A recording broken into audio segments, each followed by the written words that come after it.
Assalamualaikum warahmatullahi wabarakatuh. Sampurasun. Oras. Ini di Medan apa di Purwakarta ini?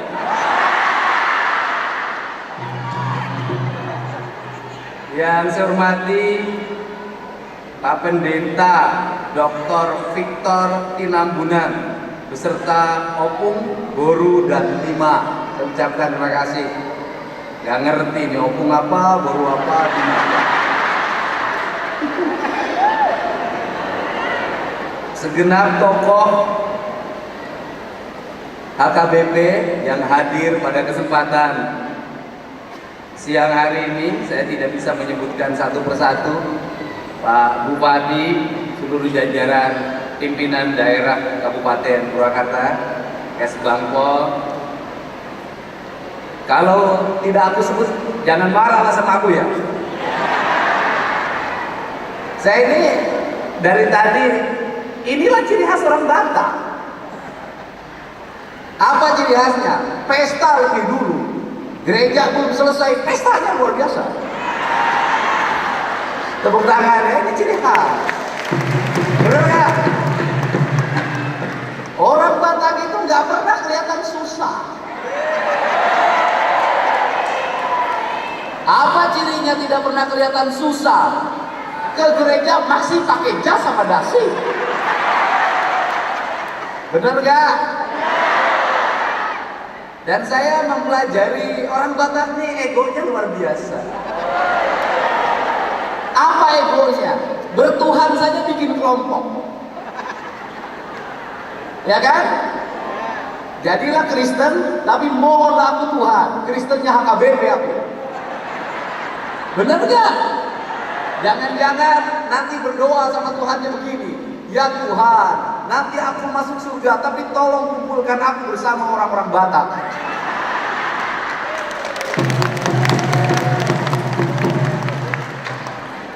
Apa sih yang harus dipelajari dari marga Batak dan yang tergabung di HKBP ini? Yang pertama adalah spirit beragama tidak meninggalkan budaya. Benar nggak? Agama Kristennya berasal dari tempat lain, nabinya dari tempat lain, tetapi beragamanya tidak kehilangan karakter Bataknya. Karena beragamanya tidak kehilangan karakter Bataknya, satu, musik di gerejanya, musik. Coba aku dengarlah musik Batak kau tuh. Itu beduk naon sih? Ayo coba dengar. 1 menit aku dengerin musik Bataknya. 1 menit. Soalnya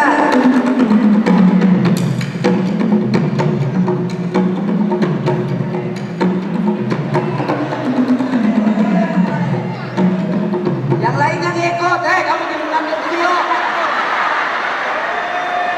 Semua alat musik akan dimainkan secara bersamaan. Mari kita saksikan bersama. Kan tadi pengen ditonton sama gubernur. Ayo coba. Ayo. Nah, itu namanya apa? Sebutin. Kau ngomong kau. Kenalin dulu alat musiknya. Ini namanya apa gitu loh. Jangan dipikir orang Sunda tidak lebih galak dari orang Batak loh. Ini ada beberapa alat musik sementara. Oke. Sama MC-nya kenalin, sama MC-nya. Fokus. MC-nya yang sebutin. Ini alat musik seruling. Setelah ini keluar. Baik Bapak. Oke. Alat musik yang pertama ada namanya sarune. Tolong diangkat. Siap. Yang kedua ada saruling. Sebentar dulu, sarune itu bukan diangkat di tiup. Siap Bapak. Ayo. sok mulai. Alat musik pertama ada sarune, silakan ditiupkan.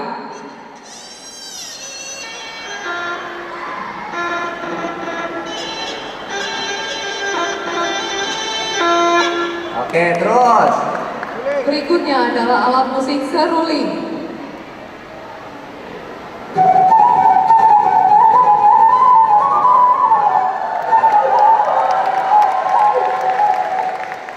Terus. Alat musik ketiga ada tagaring, silakan dimainkan.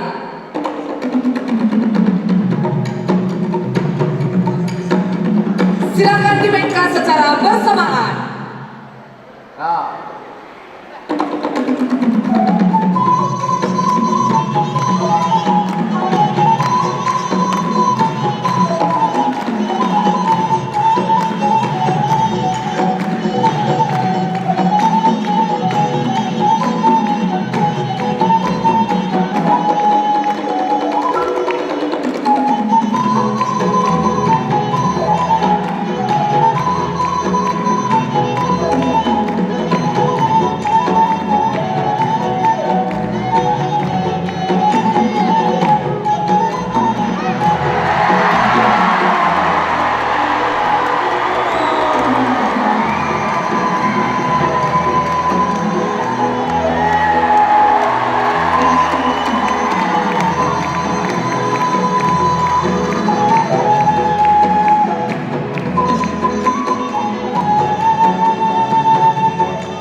Udahlah.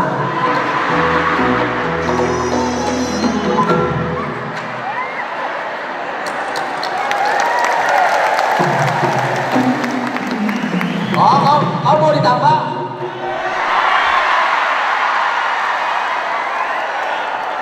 Terima kasih Adik Guntur.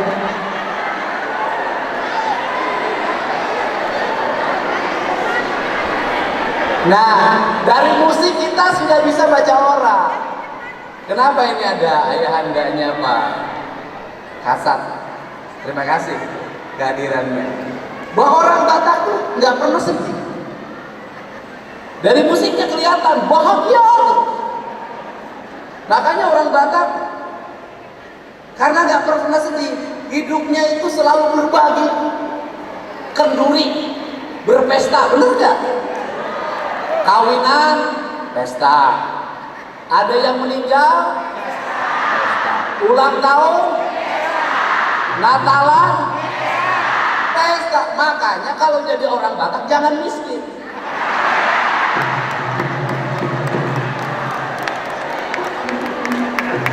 Kalau miskin, nggak bisa ngundang kerabat-kerabatnya waktu meninggal.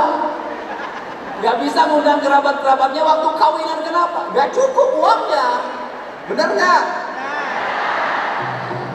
Karena gak boleh miskin jadi orang Batak, maka orang Batak itu bekerja keras. Bener gak?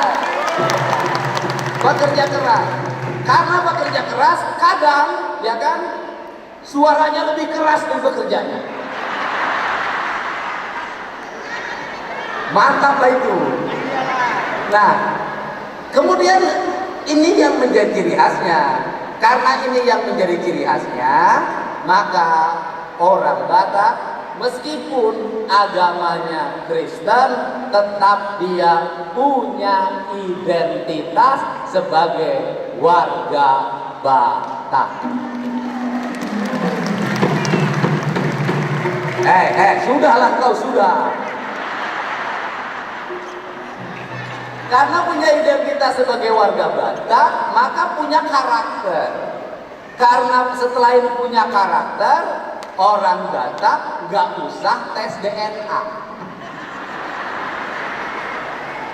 Kenapa orang Batak nggak usah tes DNA? Karena dari namanya saja sudah mencerminkan dia Batak. Sehingga saya ngajakin sama orang Sunda. Kenapa?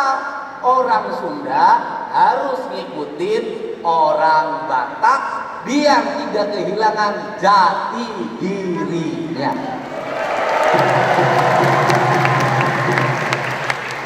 Maka sudah layak orang Sunda itu pakai marga. Bagaimana orang Sunda pakai marga? Dedi Mulyadi, nanti anaknya Mulyadi Putra, itu marga. Nanti cucunya Mulyadi Putra terus. Om Binjen, turunannya Om Jen. Ya kan, nanti anaknya Jen ujungnya. Jen ya kan, ujungnya. Nanti begitu turunan yang ketujuh, langsung dikenal oleh banyak orang. Nah, karena itulah kita ini hidup, kalau cara berpikirnya kebahagiaan, maka kita tidak akan pernah ada pertikaian. Benar gak? Jadi kalau cara berpikirnya adalah kebahagiaan, maka kita tidak akan ada pertikaian. Kenapa? Karena orang yang senang bertikai itu orang yang tidak bahagia. Orang yang suka meributkan perbedaan itu orang yang tidak pernah bahagia. Tapi orang yang hidupnya bahagia itu tidak akan pernah meributkan perbedaan. Dia akan mencari persamaan demi kebahagiaan.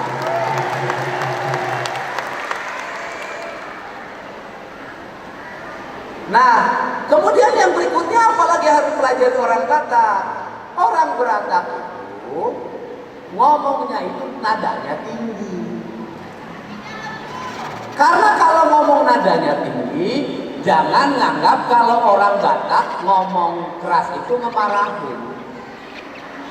Dan saya sebagai orang Sunda yang setiap hari berkomunikasi dengan lintas agama, dengan lintas budaya, saya tidak pernah takut dengan gertakan orang Batak. Kenapa? Karena orang Batak itu gertakannya aja yang tinggi. Ya kan? Kenapa? Karena hatinya itu rinto. Makanya lagu yang paling melankolis di Indonesia, lagu yang sangat disukai oleh ibu-ibu di tahun 80-an dikarang oleh orang Batak, namanya Rinto Harahap. Makanya ada istilah wajahnya Rambo, hatinya Rinto. Karena orang Batak itu hatinya Rinto, maka saya tahu laki-laki Batak. Apa itu? Sehebat apapun dia, segagah apapun dia, sekeras apapun dia, sama istrinya takut.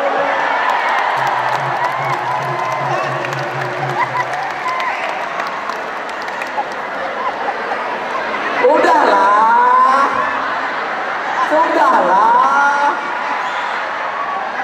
Dan saya tahu orang Batak itu duitnya diambil istrinya semua.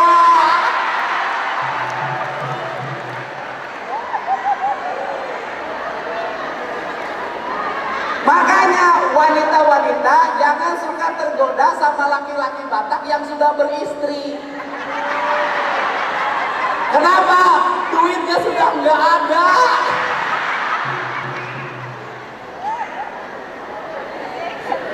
Nah, karena orang Batak itu uangnya sudah diambil semua sama istrinya, maka orang Batak rata-rata mapan hidupnya. Karena biaya kenakalannya sudah tidak ada. Makanya hati-hati kalau bareng nakal sama orang Batak, kamu nanti keperas duitnya karena dia tidak bawa bekal dari rumahnya.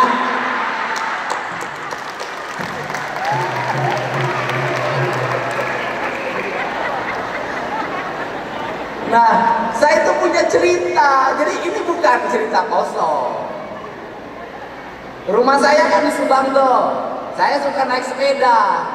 Berhentilah saya di warung, di Dawan di pinggir sungai.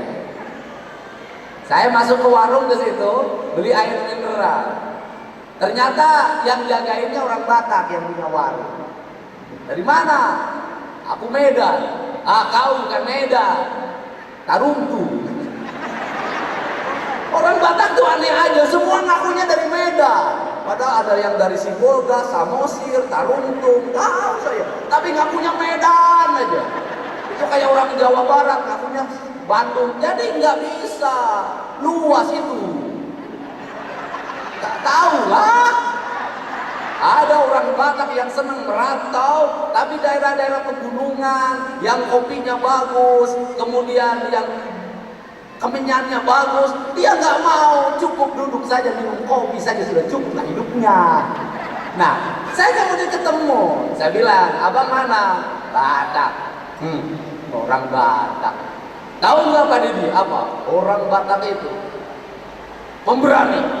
Malah saya bilang sama orang Sunda, kamu kalah. Marah dia.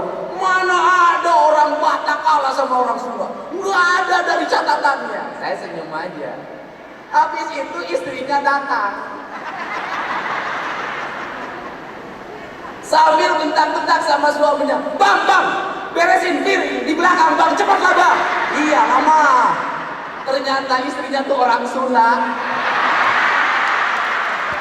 Saya bilang, bang, aku bilang lah, orang Batak kalah sama orang Sunda. Itu aku bukan kalah sama orang Sunda, kalah sama istri aku. Orang Batak kan gak pernah mau kalah, Pak. Nah, dari rangkaian-rangkaian ini, apa sih yang diharapkan oleh Gubernur Jabar?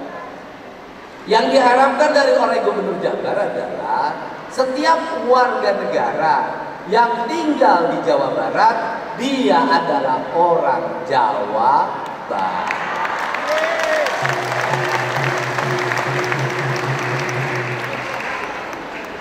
Karena dia orang Jawa Barat, maka dia harus menghargai dan menghormati kebudayaan yang ada di Jawa Barat. Itu pertama.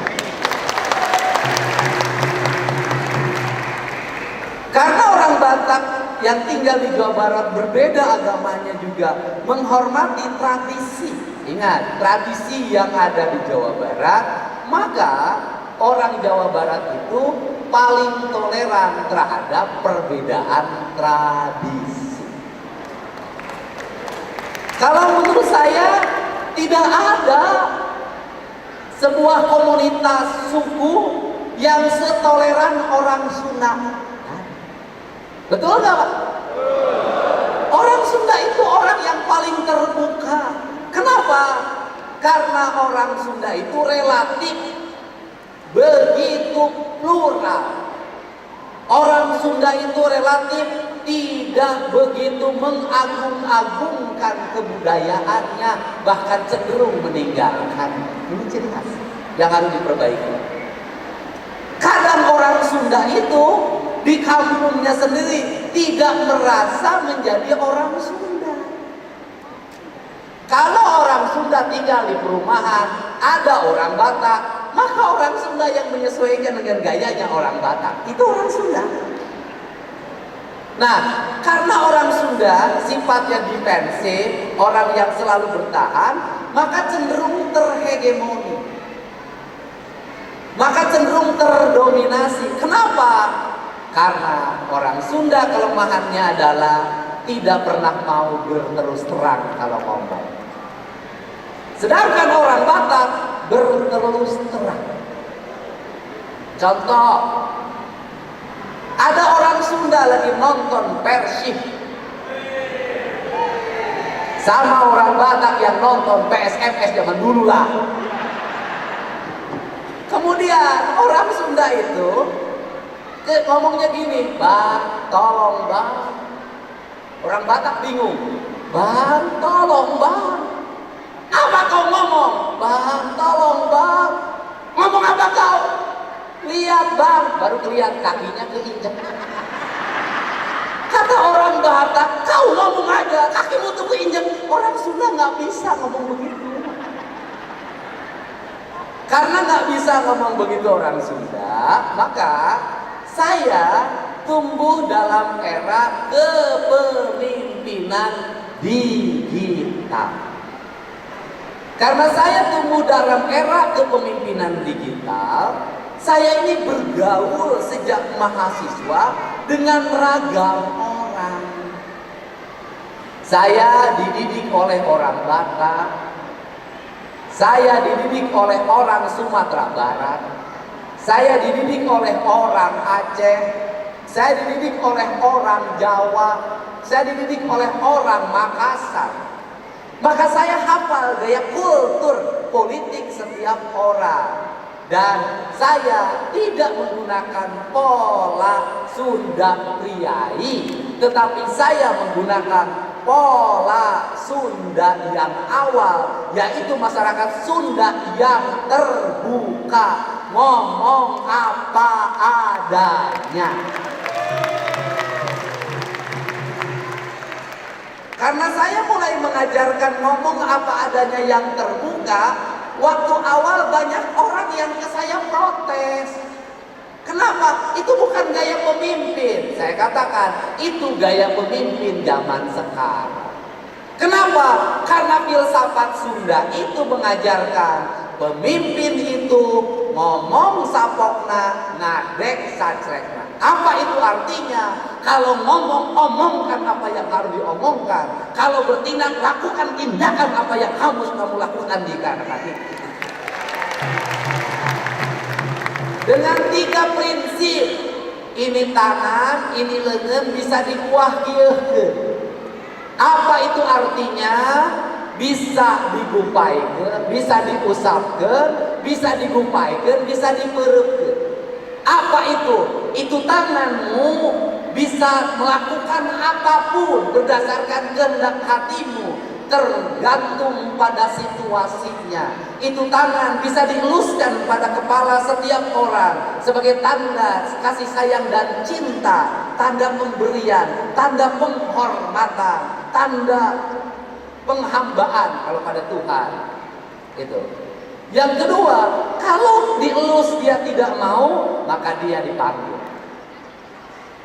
Kalau dipanggil pun dia tidak mau, maka kepalkanlah tanganmu. Ajak dia ngomong dengan tegas. Ayo, wanita ke air. Itu cara memimpin.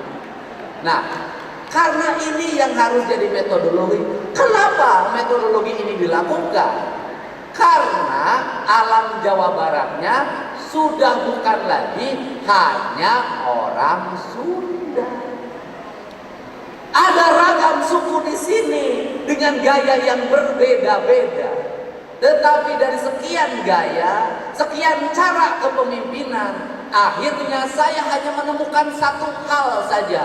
Suara boleh keras, tangan boleh kekar, badan boleh tegap, tapi seluruh manusia Indonesia dari berbagai negara, dari berbagai suku, dari berbagai agama, dari berbagai ras, intinya cuma satu, semuanya dia punya hati yang sama. Selama niat kita baik, didasarkan oleh kebeningan hati dan cinta kasih yang tulus, maka bahasa itu akan ditangkap dan didengar oleh semua orang. Jadi yang tersampaikan saya di pesan-pesan media sosial saya, sesungguhnya bukan bahasa orang Sunda, sesungguhnya bukan bahasa orang Medan, sesungguhnya bukan bahasa orang Padang, bukan bahasa orang Palembang, bukan orang Bugis, bukan orang Solo, bukan orang Jogja, bukan orang Betawi, tapi itu adalah bahasa universal, bahasa kemanusiaan. Maka pesan agamanya pun pesan agama universal, di mana setiap agama mengajarkan kepada pemeluknya untuk menebarkan cinta dan kasih sayang. Karena setiap agama menebarkan cinta dan kasih sayang, maka agama cinta adalah agama yang akan hidup di tengah-tengah masyarakat, diterima tanpa membedakan suku. Bahasa cinta itulah yang bisa mempersatukan kita. Apa itu bahasa kemanusiaan yang harus menjadi tema sentral hari ini dalam kehidupan beragama dan berbudaya adalah satu, kita berkomitmen bahwa beragama, berbudaya, berbangsa yang paling utama harus menyelesaikan problem-problem masyarakat yang paling bawah, yaitu orang-orang miskin, anak-anak yatim, orang-orang yang sudah tidak punya kemampuan ekonomi untuk tumbuh dan hidup. Saya yakin semua agama mengajarkan tentang pola keadilan beragama, pola keadilan berbangsa, dan pola keadilan bernegara. Para nabi itu dilahirkan ke dunia, diutus menjadi rasul. Semuanya tugasnya hanya satu, melawan pemimpin yang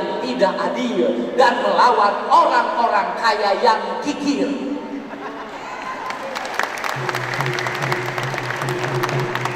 Pemimpin yang tidak adil adalah pemimpin yang tidak membelanjakan anggaran negaranya untuk kepentingan rakyat. Maka diperlukanlah transparansi. Pemimpin harus menjelaskan ini uang dari mana, digunakan untuk apa. Semua rakyat harus tahu. Jangan berpura-pura membelanjakan uang untuk rakyat, padahal ingin dibelanjakan untuk kepentingan sendiri dan golongannya. Semua agama mengajarkan itu. Yang kedua, agama selalu mengajarkan perlawanan para nabi dan rasul terhadap orang-orang kaya. Orang-orang kaya yang bagaimana? Orang-orang kaya yang mempekerjakan pegawainya, membayar upahnya dengan murah, tidak melindungi kesehatannya, tidak melindungi masa depannya, mendudukan mereka tidak setara dengan dirinya. Agama sama. Makan terpisah. Ini makan daging, itu makan ikan asin. Duduknya terpisah. Saya yakin semua agama tidak mengajarkan itu. Artinya, kalau kita ingin menjadi makhluk yang beragama, termasuk beragama Kristen, maka orang-orang kaya, para pengusaha harus memposisikan para pegawainya, para buruhnya setara dengan dirinya. Bisa jadi makannya bareng, artinya makannya setara yang disebut bareng itu. Suatu saat mendengar keluh kesahnya, suatu saat menyelesaikan berbagai problemnya. Kenapa? Karena tugas beragama adalah tugas pembebasan. Maka para nabi diutus ke dunia, tugasnya adalah membebaskan. Nabi Isa juga ditugaskan untuk membebaskan. Maka disebutlah tokoh pembebas. Dan saya paham betul bahwa kalau di Islam membayar zakat, infak, sedekah, itu adalah tujuannya membebaskan orang-orang miskin, membebaskan orang-orang tertindas, membebaskan anak-anak yatim. Di gereja juga mungkin melakukan hal yang sama. Maka gereja, masjid, dan tempat ibadah dalam sepanjang sejarahnya selalu dekat dengan orang-orang miskin. Karena gereja dan masjid tempat mengadunya orang-orang miskin, di mana dia tidak ada tempat lagi mengadu kecuali kepada tokoh-tokoh gereja dan pemimpin-pemimpin majelis serta pemimpin masjid. Kemudian yang terakhir, beragama ketika sudah membebaskan orang-orang miskin dan membuat manusia setara, maka agama akan melahirkan kedamaian. Maka dalam kedamaian itu akan dilahirkan kebahagiaan. Kebahagiaan itu kalau dalam doanya orang Islam itu disebut dengan Rabbana atina fid dunya hasanah wa fil akhirati hasanah wa inna azabannar. Artinya memang hidup ini kalau ingin mencapai puncak kebahagiaan ukhrawi, puncak nanti di alam akhir, surga yang menjadi tujuan kita, maka dari sekarang berlatihlah kita untuk tinggal di surga. Maka jadikanlah rumah itu menjadi surga kita, sehingga rumah menjadi tempat kebahagiaan. Jadikanlah jalan raya itu menjadi surga kita, sehingga jalan rayanya tertib, tidak ada konflik, tidak ada kecelakaan, tidak ada balap-balapan, tidak ada kebisingan. Maka jadikanlah sungai-sungai yang mengalir di halaman rumah kita, yang mengalir di sungai-sungai di samping rumah kita, di belakang rumah kita, jauh di rumah kita, menjadi sungai-sungai seperti ada yang di surga. Sungai yang mengalir dengan jernih tanpa pencemaran, tanpa orang yang bernafsu melakukan kekotoran, tanpa eksploitasi, tanpa nafsu-nafsu jahat yang untuk menghancurkan ekosistem. Maka jadikanlah alam raya di lingkungan kita menjadi alam surga yang tertata dan terawat, yang disebut dengan keharmonian ekosistem. Semua agama pada akhirnya mengajarkan 3 hal. Pertama, mengajarkan manusia harus dekat dengan Tuhan. Dan ciri manusia dekat dengan Tuhan adalah dia dekat dengan sesama manusia. Ciri manusia yang dekat dengan Tuhan, dia tidak merusak alamnya. Dan manusia yang bertauhid, yang bersatu dengan Tuhannya adalah manusia yang bersatu dengan alamnya, yang manusia yang bersatu dengan manusia yang lainnya. Maka hidupnya menjadi satu kesatuan. Yang pada akhirnya hari ini saya, Kang Deddy Mulyadi, adalah bagian yang tak terpisahkan dari saudara-saudaraku di HKBP. Sebagai manusia, sebagai pemimpin, maka saya harus sama, satu napas, satu jiwa, satu cinta dengan seluruh masyarakatnya, termasuk masyarakat HKBP.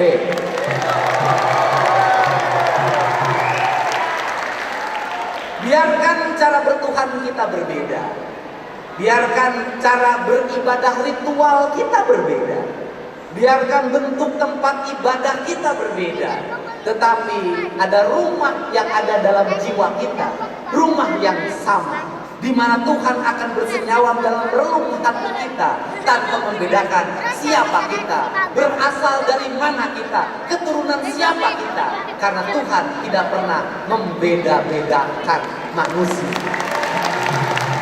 Sehingga kedudukan kita di mana Tuhan sama, yang membedakan hanya berapa harga jasnya, berapa harga sepatunya, berapa harga dasinya, berapa harga pinnya. Tetapi seluruh baju, sepatu, pin, jasi, das tidak akan ada harganya di mana Tuhan, manakala hatinya tidak ada kebersihan untuk dekat dengan Sang Maha Suci. Biarkan ke gereja pakai jas bekas, biarkan ke gereja pakai dasi bekas, biarkan ke gereja pakai sepatu yang sobek, Tuhan tidak akan pernah menilai baju yang kau pakai. Karena baju yang paling utama dalam hidup adalah keimananmu pada Tuhan dan keserahanmu pada sesama manusia. Terima kasih. Selamat ulang tahun buat HKBP yang ke-50. Semoga tetap bahagia. Di usia yang ke-50 ini, semoga HKBP senantiasa ceria dan senyumnya membuat menawan banyak wanita. wanita yang di rumah, wanita yang menjadi anak-anak kita, wanita yang menjadi saudara-saudara kita. Di usia 50 ini, HKBP berkibar terus memberikan warna terhadap keberagaman dan budaya Indonesia. Dan biarkanlah di usia yang ke-50 lebih ini saya tetap bahagia meskipun menduda. Terima kasih. Assalamualaikum warahmatullahi wabarakatuh. Sampurasun.